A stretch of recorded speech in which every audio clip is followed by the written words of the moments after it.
Can you believe your fiancé, just 2 months before your wedding, would announce he's going on a month-long freedom trip to Thailand with his girl best friend, and then have the audacity to suggest you stay home and learn to cook for him? Sounds like a twisted joke, right? But what came next was a revelation so wild, so incredibly satisfying. I'm still smiling. So, here I am, staring at my engagement ring, a sparkling symbol of a future that feels utterly shattered. My fiancé, Julian, just texted. He wants to meet for dinner tonight because he needs to discuss wedding expectations, and it's important.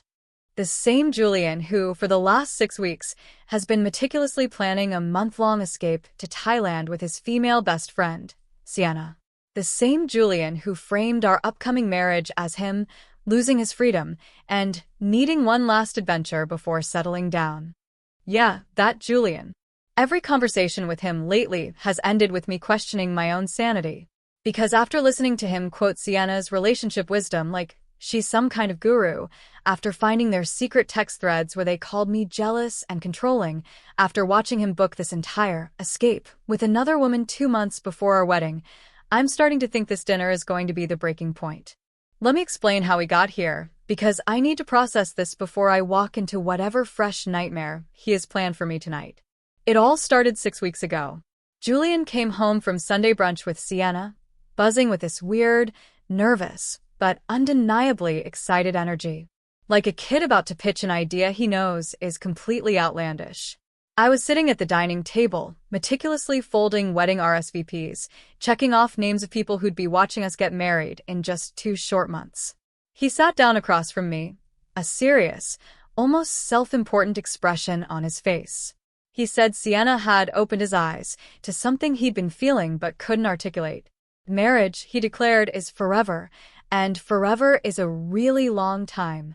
And before he committed to forever, he needed to make sure he knew who he was as an individual.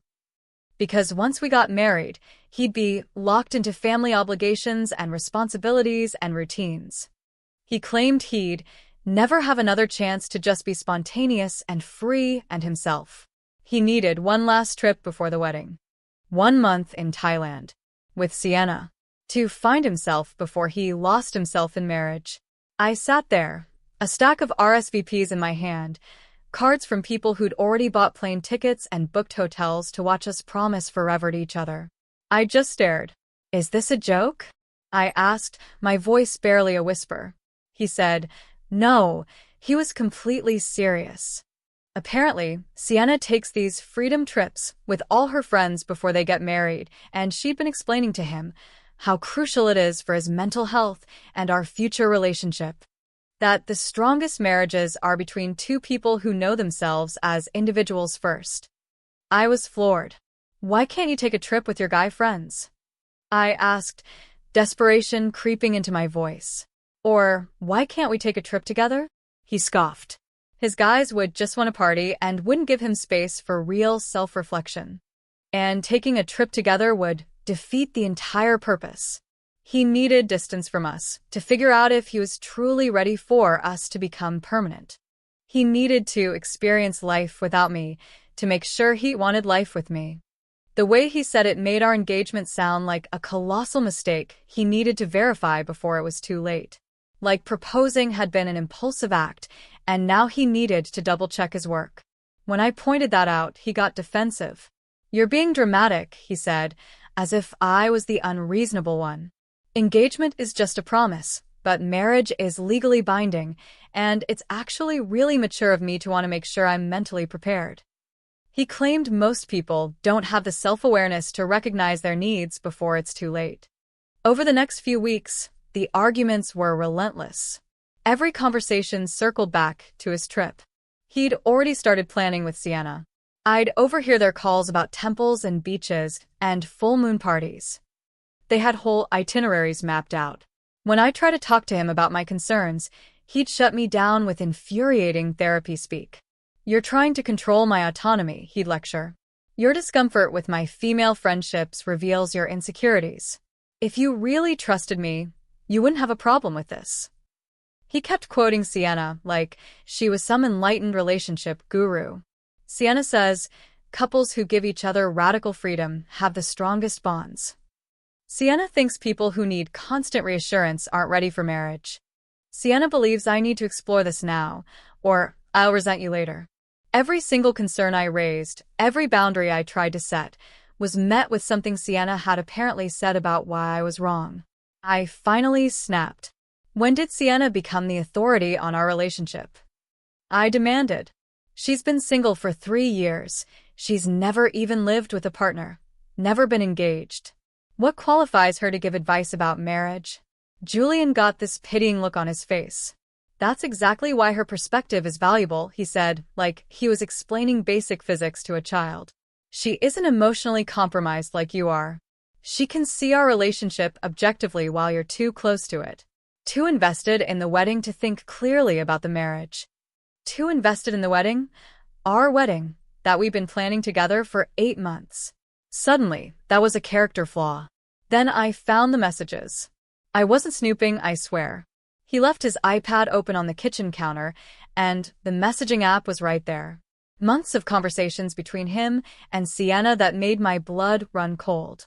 Her pushing and pushing. Are you sure she's the one? You're only 29. You have your whole life ahead of you. She seems very focused on the wedding, but is she focused on your happiness? Marriage is forever. You need to be absolutely certain. And Julian responding, sometimes I wonder if I'm settling. What if I'm just doing this because it's what's expected? I love her, but is that enough? You're right. I need to really think about this. The worst message was from 3 weeks ago. Sienna wrote, if she really loves you, she'll support this trip. If she fights you on it, you'll know she's more interested in controlling you than understanding you. Julian's response, you're right. This will be a good test of whether she's ready to be a wife. A test. Our relationship, 2 months before the wedding, was a test. Designed by another woman. When I confronted him about the messages, he didn't apologize. Not one bit. He said I'd invaded his privacy, and that me snooping proved Sienna's point about my trust issues. I told him I didn't have trust issues. I had a fiancé planning to leave me for a month with another woman issues. He said I was being dramatic and manipulative, twisting things to make him the villain when he was just trying to be honest about his needs. Every feeling I expressed got reframed as a personality defect. I was controlling, insecure, not ready for marriage, too focused on the wedding, too emotional, too reactive. According to Julian, I was basically a walking collection of red flags that he was generously trying to work through because he loved me despite my flaws. Last week, he officially announced he was going through with it. He bought plane tickets, booked accommodations, planned the whole thing with Sienna. 5 weeks in Thailand and Bali. It had grown from 4 weeks, without him even telling me. Leaving in 2 weeks, getting back 1 week before the wedding. When I asked how he could make such a massive decision without my input, he said he had considered my input, but ultimately his mental health had to come first. That he couldn't start our marriage, already feeling resentful about missing this opportunity. I asked if he understood how insulting it was that marrying me required a month-long escape first. He said I was twisting his words again. This wasn't about escaping me. It was about finding himself. And the fact that I couldn't see the difference proved exactly why he needed the space. Every conversation ended the same way, with me somehow being the problem. My concerns were invalid. My feelings were irrational. My boundaries were controlling. And through it all, Sienna's voice in his ear, telling him he was right and I was wrong. That he deserved this and I was being selfish. So here we are. 6 weeks of fighting. 6 weeks of being gaslit. 6 weeks of watching my fiancé plan an escape from our marriage before it even starts. And now he wants dinner to discuss wedding expectations. Part of me, a tiny, stupid part, hopes maybe he's finally coming to his senses. That maybe the man I fell in love with will show up tonight, and we can salvage this. But a much bigger, wiser part of me knows exactly what this is. He's going to announce he's going regardless of how I feel. Probably with a whole speech prepared about what I need to work on while he's gone. Well, I'm done being the accommodating fiancé. The gloves are off. I'm sitting in my car in the restaurant parking lot right now, and I honestly can't decide if I want to laugh or scream. So, remember how Julian wanted to meet for dinner to discuss wedding expectations? Well, buckle up because this man just revealed exactly how little he thinks of me, our relationship, and apparently women in general, and I'm genuinely questioning every decision I've made in the last 2 years. I got to the restaurant early and spent 15 minutes giving myself a pep talk. Part of me was still clinging to the hope that this would be the moment he'd realize how insane he'd been acting, that maybe he'd come to his senses, and we could salvage this. I should have known better. Julian walked in with this air of confident self-importance that immediately set me on edge. He kissed my cheek like everything was perfectly normal, sat down, and ordered us a bottle of wine as if we were celebrating something. When the waiter left, I asked him straight up what this dinner was about. He leaned back in his chair and said he'd been reflecting a lot on our relationship and our upcoming marriage. I was nervous because his tone was giving therapist explaining things to difficult patients. He said that our recent disagreements about his trip had revealed some concerning patterns in my thinking that he felt we needed to address before moving forward with the wedding. I asked what patterns he was talking about. He actually had the audacity to pull out his phone and show me notes, like he'd written down a list of my character flaws. He started with how I'd reacted emotionally instead of rationally to his trip announcement. How I'd made his needs about my insecurities instead of supporting his personal growth. How I seemed more focused on the wedding than the marriage, which worried him about my priorities. Every point felt like a punch to the gut, but I stayed quiet and let him talk because I needed to hear exactly how deep this delusion went. Then he got to the real point of the dinner. He said he decided, not discussed, not asked, but decided that he's going on the trip regardless of my feelings. That he can't let my discomfort dictate his choices, or he'll end up resenting me for the rest of our marriage. He said this like he was being noble, like he was doing us both a favor by establishing boundaries before we said our vows. I asked if he understood that most people would consider planning a month-long vacation with another woman 2 months before their wedding to be a massive red flag, not a boundary. He said, that's exactly the kind of conventional thinking that stifles relationships. But wait, it gets so much better.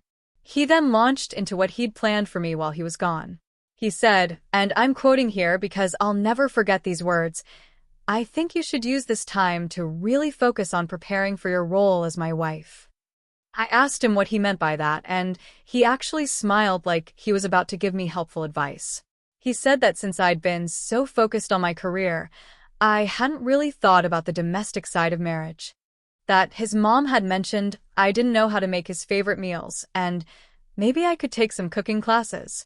That I could use the time to practice making our house more of a home instead of just a place we sleep.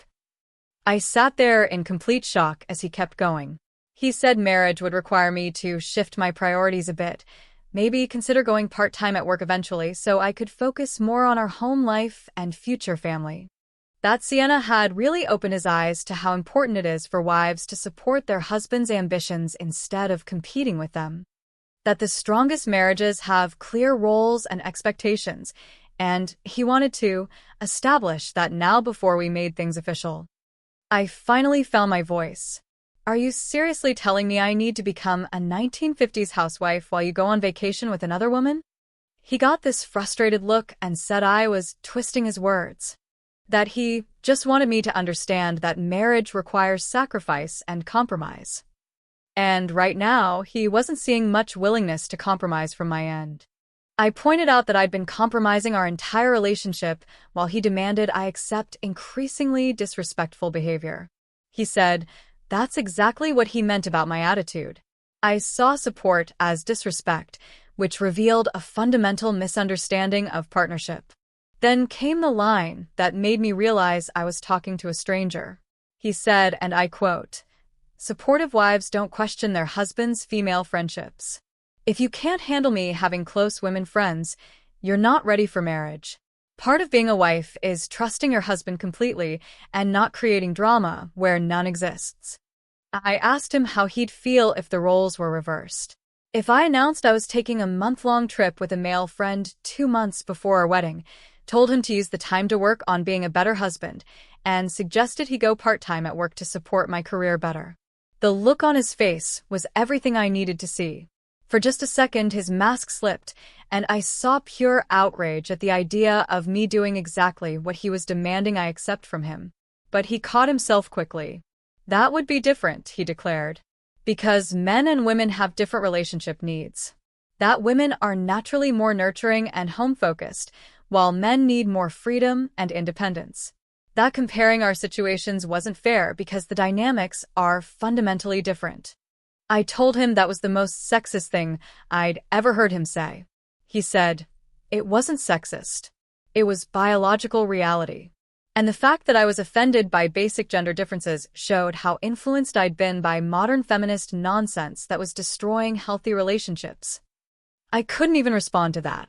I just sat there staring at this man I'd agreed to marry, wondering when he'd become this person, or if he'd always been this way, and I'd just been too blind to see it. He took my silence as agreement and kept going. He laid out exactly what he expected from the next 2 weeks before he left. I'd stop complaining about his trip. I'd work on my domestic skills and my attitude. I'd think seriously about my career trajectory and how it would fit into our marriage. And I'd apologize to Sienna for being unwelcoming and hostile toward his friendship with her. Apologize to Sienna? The woman who'd been poisoning my relationship for months. The woman who'd convinced my fiancé that I was the problem? I asked if he was joking. He said he was completely serious. That Sienna had been nothing but supportive of our relationship, and I'd treated her terribly just because I was jealous and insecure. That part of growing up and being ready for marriage meant acknowledging when you're wrong and making amends. I asked about the logistics of our relationship while he was gone. Would we talk every day? Would I be involved in any decisions about the wedding? What was the plan? He got uncomfortable and started hedging. Said he couldn't promise daily communication because he needed true separation to really think. Said I should handle the wedding details myself since I clearly cared about them more than he did anyway. Said he'd need flexibility and couldn't commit to specific check-ins because that defeated the purpose of freedom. Then I asked if Sienna would be comfortable with me visiting if I decided to fly out and surprise him. The way he immediately said no told me everything. He stumbled through some excuse about how Sienna wasn't comfortable with me because of how I'd reacted to their friendship, and that bringing that energy into their trip would ruin the whole experience for both of them. So let me get this straight.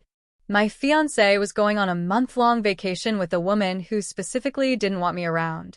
And somehow I was the problem. I sat back and really looked at him, at this man who was supposed to be my partner, my equal, my future. And all I saw was someone who wanted a maid and a cheerleader, not a wife. Someone who'd rather listen to another woman than respect his fiancé. Someone who thought marriage meant I'd lose myself while he gained freedom. I asked him one last question. Do you even want to marry me? He looked offended. Of course I do. That's why I'm trying to work through these issues now. I said it seemed like he wanted to marry a version of me that didn't exist. Someone who'd happily stay home and cook while he traveled the world. Someone who'd never question him or have needs of her own.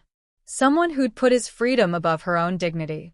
He said I was being dramatic again and that this was exactly why he needed this trip, to get clarity on whether I was capable of being the partner he needed. By the time we left that restaurant, he'd made it crystal clear he was going on this trip in 2 weeks. I was expected to spend the time working on myself. And when he got back, we'd reevaluate whether I'd grown enough to deserve to marry him. Like I should be grateful he was willing to give me a second chance to prove myself worthy. I'm sitting in my car trying to process what just happened. But honestly, I'm not sad. I'm furious. While Julian was busy explaining all the ways I need to change and listing his expectations for what kind of wife I should become, I was making some realizations of my own. He wants freedom. He wants someone to show him what a supportive partner looks like. Well, I'm about to give him a masterclass in both. Tomorrow, I'm making some calls and booking some trips of my own. If Julian thinks I'm going to sit at home taking cooking classes and working on my wifely duties while he parties in Thailand with Sienna, he's about to learn exactly how wrong he is. 2 weeks until his trip. Perfect. That gives me 2 weeks to plan mine. The gloves are off. You guys, I am having the time of my life right now, and watching Julian's carefully planned manipulation blow up in his face is giving me so much joy. If he wanted to test my boundaries and see how much disrespect I tolerate, well, he's about to find out I'm much better at this game than he ever imagined. So, the morning after that disaster dinner, I woke up with complete clarity. I wasn't going to argue. I wasn't going to beg. I wasn't going to give him the emotional reaction he was expecting. Instead, I started making some calls. First call was to my boss, explaining I needed to use 3 weeks of vacation time starting in 2 weeks. She was surprised but supportive. Second call was to the best travel agent I could find. Third call was to book the trip of a lifetime: Greece, Santorini, Mykonos, and Crete. A solo female adventure, leaving the exact same day as Julian's Thailand trip. When Julian texted me that afternoon saying he was starting to pack and asking if I'd had time to think about what we discussed, I responded with the sweetest message. I have. I've actually been thinking a lot about freedom and personal growth. I'm so glad we had that conversation. He called immediately, probably confused by my tone. I answered cheerfully and told him I'd done some reflecting and realized he was right. We both needed space to figure out who we are as individuals. So, I booked myself a 3-week trip to Greece, leaving the same day as his Thailand adventure. The silence on the other end was absolutely golden. Then he started sputtering about the wedding planning and vendor meetings and dress fittings. I reminded him sweetly that he'd said I was too focused on wedding details and should focus more on personal growth. So I was taking his advice. The confusion in his voice was delicious. He asked who I was going with, and I said I was going solo. Just like you taught me about the importance of independence and freedom in relationships. He said that was different, because I had responsibilities at home. I asked, what responsibilities? The cooking classes you suggested? I can learn to make moussaka in Greece just as easily as your mom's pot roast here. By the time we hung up, he was clearly unsettled, but couldn't argue, because I was literally doing exactly what he told me to do, just not in the way he'd imagined. That evening, I posted my plane tickets to Instagram. Some people get pre-wedding anxiety. I'm getting pre-wedding adventures. Sometimes the best marriages start with 2 people who truly know themselves. Hashtag freedom before forever, hashtag Greecebound, hashtag solo travel. Julian called within minutes. What is this supposed to mean? I told him I was just being supportive of his philosophy about freedom before marriage, that I'd realized he was right about needing space to grow individually. The frustration in his voice when he couldn't quite call me out without being a hypocrite? Chef's kiss perfect. The next 2 weeks were pure gold. Julian kept sending me updates about his packing like I was supposed to care, photos of his suitcase, his new travel backpack, questions about whether he should bring his nice shoes. I responded to each one with increasingly pointed comments. Make sure to pack sunscreen for those beach clubs with Sienna. And don't forget nice outfits for all those sunset dinners. He couldn't tell if I was being supportive or sarcastic, and it was driving him insane. Then the departure day came. Julian and I both left for the airport. Him for Bangkok, me for Athens. The look on his face when he saw my packed bags was priceless. He'd clearly hoped I'd come around and see him off like a good little fiancé. Instead, I was calling my own ride, bright-eyed and excited for my own adventure. The first 2 days, I posted gorgeous content from Santorini. White buildings against blue sky, incredible sunsets, wine tasting, exploring villages. Meanwhile, Julian was posting typical tourist stuff. Temples, street markets, him and Sienna making goofy faces at the camera. Then on day 3, everything shifted. Julian's posts turned into full-on beach club party content, and Sienna was in almost every photo, wearing almost nothing. Photos of Sienna in a tiny red bikini at an infinity pool, both of them holding cocktails. Sienna in a neon pink string bikini on a boat. Beach club pictures where she was practically draped over him in a barely there white swimsuit. Pool party shots, her in different bikinis every day. Orange, yellow, black, each one more revealing than the last. My best friend Mara was screenshotting everything and sending it to me with skull emojis. Is he serious right now? She's basically in lingerie in half these photos, and he was worried about you learning to cook moussaka with a local chef? One particularly memorable post showed them at a rooftop bar at sunset, Sienna in a black bikini with a sheer sarong, leaning against him while they watched the view. Caption: Living our best lives. Another showed her in a leopard print bikini lying on a beach daybed next to him. Then came the one that made Mara lose it. Sienna in his hotel bathrobe on their balcony, coffee cup in hand. Caption: Room service breakfast just hits different when you're living freely. But I didn't comment on his posts. I was too busy actually living my best life. On day 3 in Santorini, I wandered into this family-owned restaurant overlooking the caldera. The owner's grandson, Nico, took my order. We started talking, and I ended up staying for hours, talking to him and his grandmother, Yaya Katerina, about the island, about food, about life. He offered to show me some hidden spots the tourists never see. Over the next few days, Nico became my guide and my friend. We explored hidden beaches. He taught me to cook traditional dishes in his grandmother's kitchen. We talked for hours about everything and nothing, and I started posting about it, but tastefully. Photos of the cooking lessons, beautiful scenery moments with Yaya Katerina, everything real and authentic and fully clothed. Unlike the softcore resort where catalog Julian was posting, the contrast was stark. His posts looked like a spring break MTV special. More beach clubs, Sienna in a yellow bikini that was basically 3 triangles and string. Them at beach bars with her sitting practically in his lap. Her in a white crochet bikini that left nothing to the imagination. Mine looked like a life-changing cultural experience. Sunset cooking sessions, village explorations, genuine connections. And Julian noticed. His text started getting concerned. Who's that guy in your stories? Are you hanging out with locals? Why aren't you answering your phone? I'd respond hours later with breezy messages. Having an amazing time. Thought we were both enjoying our freedom. Meanwhile, his posts with Sienna kept getting more provocative. Sienna in a metallic gold bikini at another beach club. Beach volleyball in barely their bottoms. A particularly egregious post of them at a full moon party. Her in body paint and a bikini top, him with his arm around her.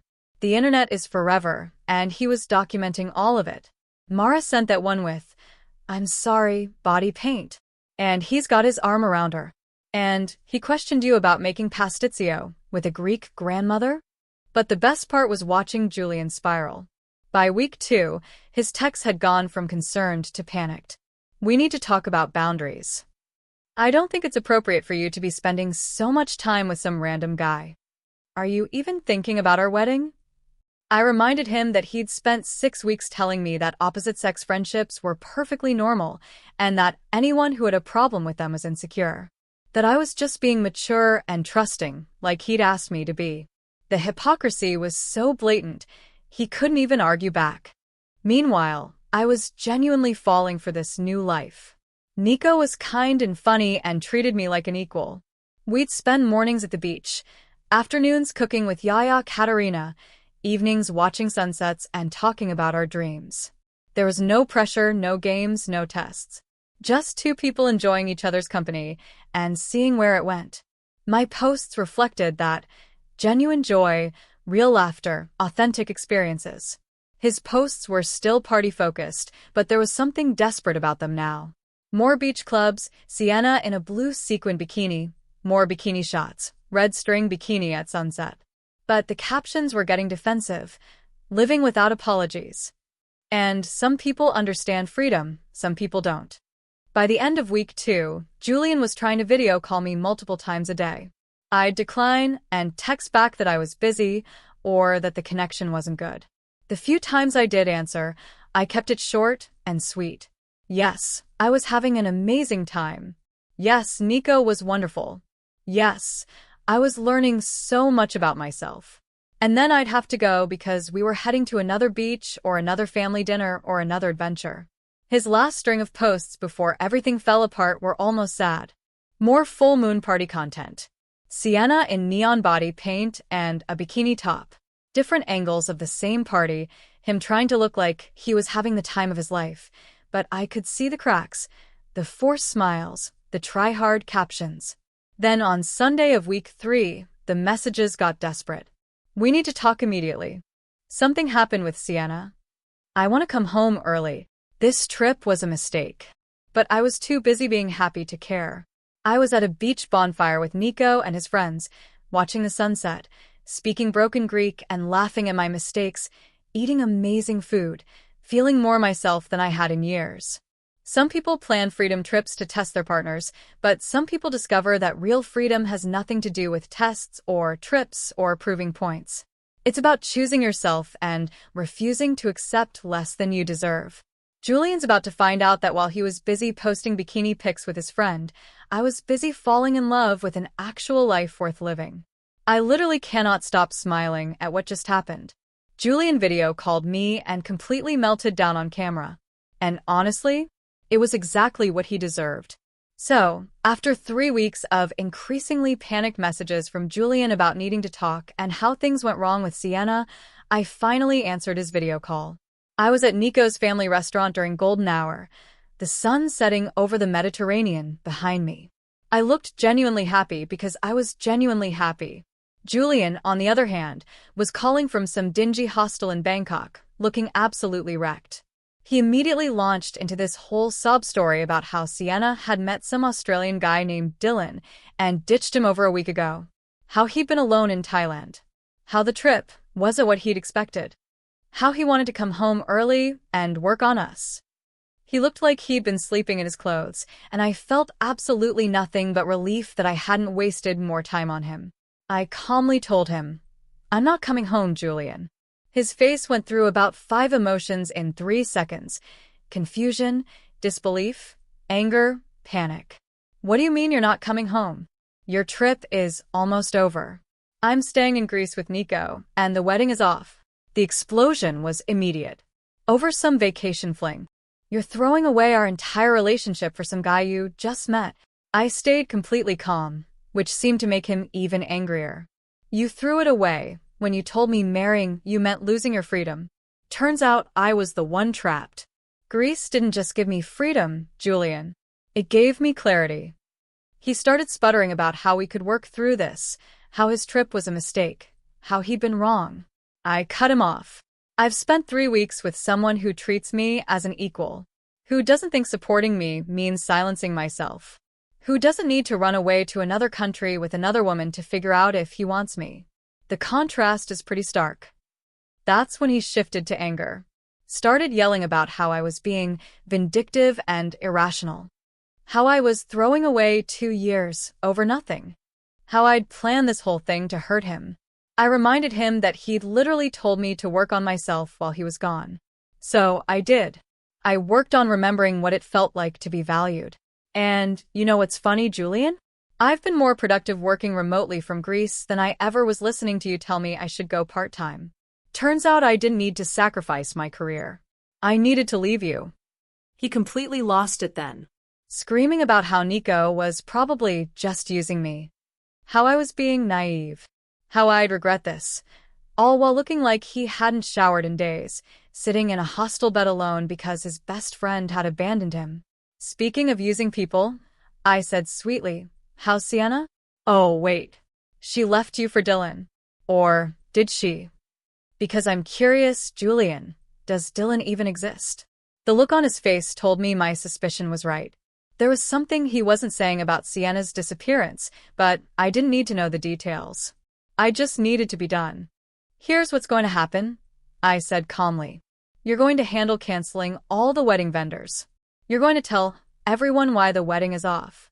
And you're going to leave me alone to live my life." He tried one last manipulation. "Get over yourself, ISA.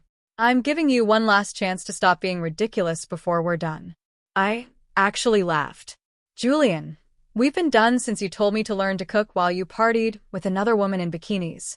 I just needed 3 weeks in Greece to remember what I deserve. And it's not this.